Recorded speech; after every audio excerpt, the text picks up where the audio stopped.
Electric चारचाकी वाहनांचा ताबा सुटून 5 वाहनांना धडक, 3 जण जखमी, इतर 5 वाहनांचे मोठ्या प्रमाणात नुकसान. सांगली मिरज रोडवरील घटना.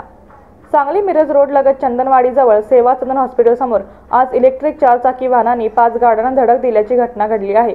इलेक्ट्रिक चारचाकी वाहन हे सांगलीहून मिरजच्या दिशेने भरधाव वेगाने येत होते. सेवा सदन हॉस्पिटल समोर चंदनवाडी येथे आल्यानंतर चारचाकी वाहनधारकाचा ताबा सुटल्याने 5 वाहनांना धडक दिली असून या धडकेत 5 वाहनांचे मोठ्या प्रमाणात नुकसान झाले आहे. यामध्ये 2 पॅगो छोटा हत्ती, 2 दुचाकी आणि 1 रिक्षा या वाहनांना चारचाकी वाहनाने धडक दिल्याने या वाहनांचे नुकसान मोठ्या प्रमाणात झाले आहे. तर दुचाकी वाहनधारक जखमी असून 3 जण जखमी झाले आहेत. पोलिसांच्या आणि नागरिकांच्या मदतीने जखमींना शासकीय रुग्णालय मिरज येथे दाखल केले आहे. धडक देऊन इलेक्ट्रिक चारचाकी वाहनधारक हा फरार झाला आहे. तर महात्मा गांधी पोलीस घटनास्थळी दाखल झाले होते. घटनास्थळावर मोठ्या प्रमाणात बघायची गर्दी झाली होती. तर काही काळ मोठ्या प्रमाणात वाहनांची गर्दी झालेली होती.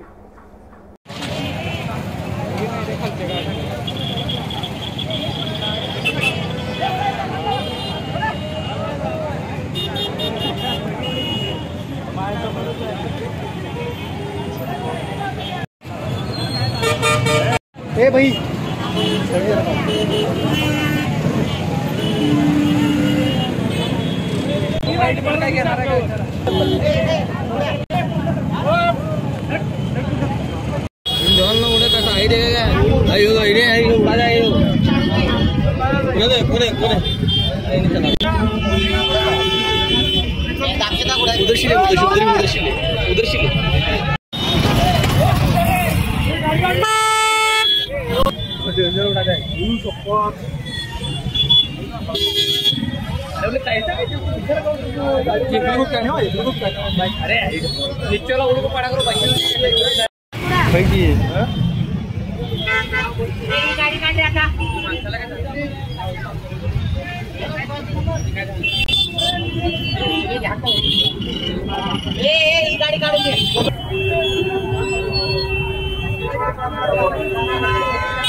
गाड़ी